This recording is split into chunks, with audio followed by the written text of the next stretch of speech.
Hello and welcome to the Commander's Quarters. I'm your host Mitch, glad to have you here. Here at the Commander's Quarters, we're all about Commander on a budget. Today we have an episode of Commander's 2 Cents. On episodes like these, I give you my own personal take on topics about the format in general and current news.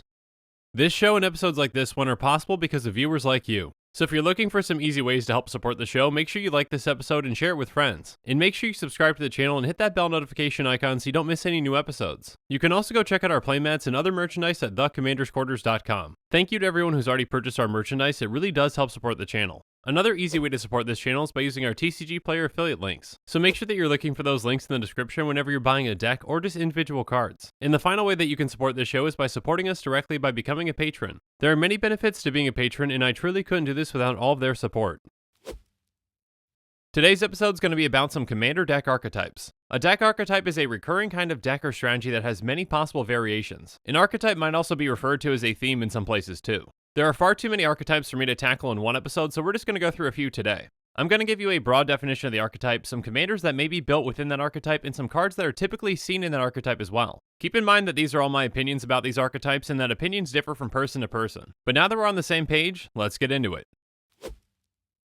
First up, what is the tribal archetype? The tribal archetype is a deck that's centered around one or more creature types. Typically these decks are centered around one, but they definitely can be more depending on the commander. These decks are going to benefit heavily from having more of that same type of creature or creatures, and the commander generally shares the creature type, but it doesn't always have to. There are plenty of different creature types and tribes that you can build around in Commander. Let's just go through a few of those commanders that you might see with this archetype though. First up, there's Edgar Markov, which is a vampire tribal commander. The more vampires that you cast, the more vampires he creates. And if you attack with him, he puts a +1/+1 counter on every single one of your vampires. Next up, there's Sliver Hivelord, which is a Sliver tribal commander. It has Sliver creatures you control have indestructible. So in a deck built around slivers, every single one of your slivers are going to be protected by this. Next up is Rakdos the Showstopper, which is a tribal commander for 3 different creature types. When it enters the battlefield, you flip a coin for each creature that isn't a demon, devil, or imp, and then you destroy each creature whose coin comes up tails. So if you build your deck around demons, devils, and imps, those creatures are going to stay safe. There are a ton of different tribal commanders out there outside of these. If you have a favorite creature type, chances are that you can find a commander that will work for them. Now, tribal cards can be pretty specific to the tribe, but let's go through some examples. Elvish Archer is going to pump your elves, and it's also going to tap to add green for each elf you control. So the more elves that you play, the more that you benefit from this. So when you're building your tribal deck, make sure you're looking for cards that benefit that specific tribe. But there's also some more generic cards that work too. Taurian Mauler is a changeling, so it's technically every creature type. So this can be used in pretty much any tribal deck that runs red. It grows every single time that one of your opponents casts a spell, so it can become a very big threat.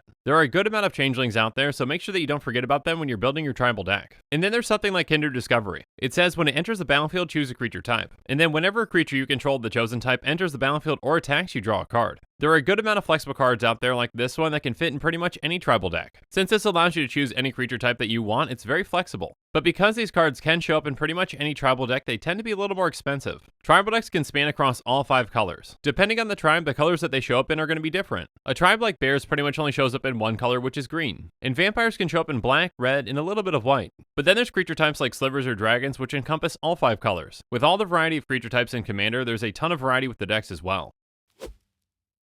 But now let's move on to the lands archetype. These are going to be decks focused on gaining value from lands. When you start off playing Magic, you probably are just going to see lands as a way to cast other spells. But there are plenty of strategies out there that really benefit from lands in different ways. Some benefit from lands coming into play. Others benefit from lands leaving play. And some benefit from just having a lot of lands in general. Ramping is already very powerful in Commander and a crucial piece to many decks. Decks like these are going to take even more advantage of that ramp though. There's definitely a wide variety of commanders that fit into this archetype, but let's go through a few. First up, we've got Omnath, Locus of Rage. Every single time a land enters the battlefield under your control, it's going to make a 5/5 elemental. And then if any of your elementals die, it deals 3 damage to target creature or player. So this commander can create you a giant army just for lands coming into play under your control. This basically turns all of your ramp spells into token producers too. And next up there's Tatyova, which basically turns all of your ramp spells into life gain and card draw. It says whenever a land enters the battlefield under your control, you gain 1 life and draw a card. So casting a ramp spell helps you draw into more ramp spells and it keeps you alive. Tatyova can be a value engine that's very hard to stop once you get it going. Another value engine that does it in a different way is the Gitrog monster. It says whenever 1 or more land cards are put into your graveyard from anywhere, draw a card. So if you sacrifice a land, discard a land, or even mill a land, you get to draw a card.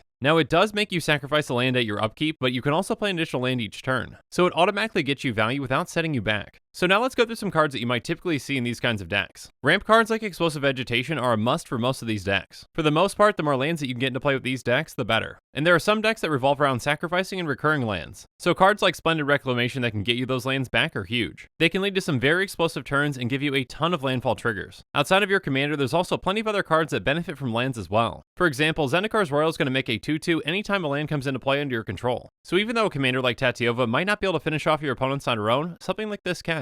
Now you may have noticed that each of the commanders that I went through have green in their cost, and these 3 spells that I'm featuring are also green. Decks that are centered around lands are pretty much always focused on green. When it comes to ramping and recurring lands, green is the best and there's not even really a close second. Now your commander might give you 1 or 2 more colors to work with, but green is probably going to be the focus. Different commanders also work with lands differently, so the way that you're going to build a lands deck around the Gitrog monster can be very different than the way that you build around Tatyova. Regardless, there are a ton of great land synergies with both and they can be very powerful.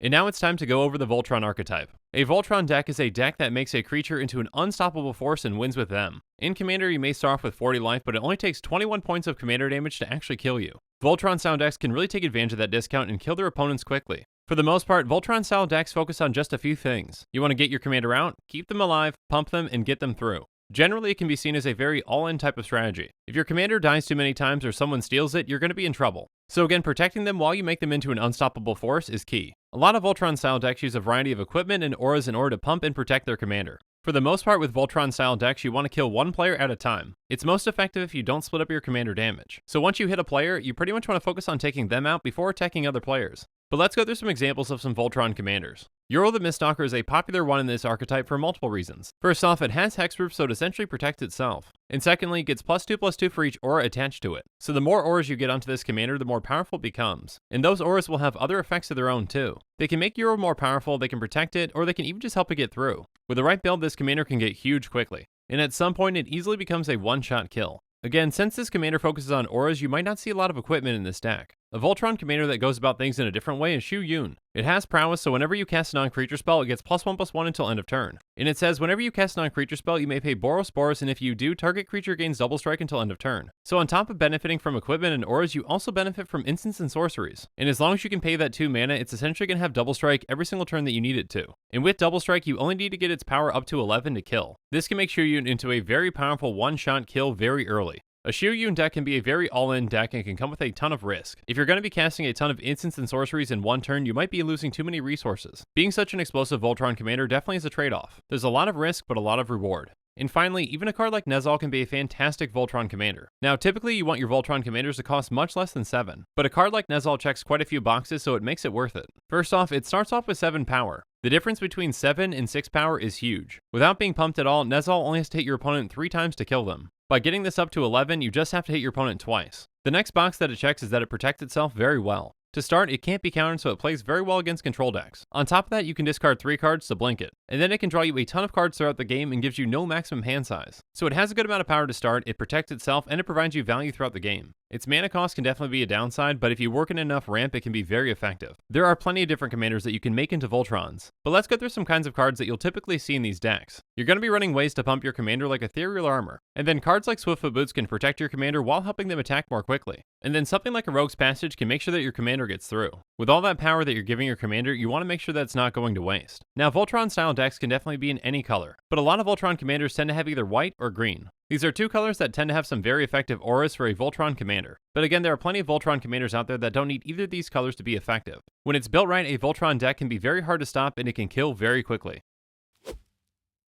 But let's move on to our final archetype for today with Aristocrats. Aristocrat decks gain value from sacrificing creatures. Now, what kind of value that they're going to be gaining may differ from deck to deck, but for the most part, they're going to be trying to sacrifice as many creatures as they can. Those creatures might be tokens, or they might be creatures that they can recur. And that creature that they sacrifice might have an effect when it dies as well. Or they might have something else out that gives them a benefit when that creature dies. Aristocrat-style decks are typically centered around 3 types of cards. creatures or tokens that you actually want to sacrifice, a sacrifice outlet that allows you to sacrifice those creatures, and a payoff or benefit from you having sacrificed those creatures. But let's go through some commanders that can work really well in an Aristocrat style strategy. First up, there's Taste of Karlov, which is going to double up all your death triggers. So anytime a creature dies, you're going to get twice as much value. And then there's Yawgmoth Ran Physician, which is a fantastic sacrifice outlet. It has pay 1 life, sacrifice another creature, put a -1/-1 counter on up to 1 target creature, and draw a card. It's essentially a free sacrifice outlet that can draw you cards and control the board. Now it does cost you life, but it doesn't cost you any mana, and that's more important. You've got plenty of ways to mitigate that life loss in an Aristocrat style deck. Being able to activate for free is huge. And finally there's Shuri, Shizo's Caretaker, which goes about things in a different way. The value that it provides you is that it can bring your sacrifice creatures back. But there is a catch with that. Those creatures have to have a power of 1 or less. So this can definitely be a very powerful Aristocrat commander, but it needs some very specific creatures in it. But what are some cards that you'll typically see in an Aristocrat deck? I mentioned the 3 types of cards before, but let's go through some examples now. Doom Traveler is a creature that wants to be sacrificed. When it dies, it makes you a token, so it pretty much replaces itself. So at the cost of 1 creature, you get to sacrifice 2. The next type of card is going to be a sacrifice outlet like Ashnod's Altar. If you can, you want your sacrifice outlets to be free and to provide you with value. And finally, you need the payoff from a card like Zulaport Cutthroat. Whenever it or another creature you control dies, it's going to drain each opponent. So by sacrificing creatures, it hurts your opponents and keeps you alive. There are plenty of different cards that fit into these 3 categories in a variety of different ways. And there are also plenty of different cards that are effective outside of these categories too in these kinds of decks. Those types of cards though might be more specific to a certain commander. So for the most part, these 3 types of cards are what you're going to see in a typical Aristocrat deck. For the most part, Aristocrat style decks tend to lean heavily on black. Now there are definitely other colors that work well as a supporting color, but black is typically the focus. But as with all the archetypes, there are plenty of different ways to go about building a deck. Within each archetype, there's a wide variety of synergies and strategies. And with that, our show is coming to a close, but I really want to hear from you. In the comments below, let me know what your favorite archetype is. And make sure that you're following us on social media for more updates and sneak peeks on future episodes. Links to our social media accounts can be found in the description. Also in the description below is a link to the Commander's Quarters Patreon page, and I just want to say a quick thank you to the patrons who have subscribed so far. There are many benefits to being a patron for the Commander's Quarters, including being able to vote on future commanders for deck techs. There's even a general level tier where you get your own personalized deck tech dedicated to you. I truly couldn't do this without all of your support, so from the bottom of my heart, thank you. If you haven't already, make sure that you like and subscribe to the channel. And while you're at it, check out some of our other episodes on budget deck techs, Quest for Quarters episodes, commander topics, and creators' quarters. And with that, I'm out of here. Thanks again, and have a good one.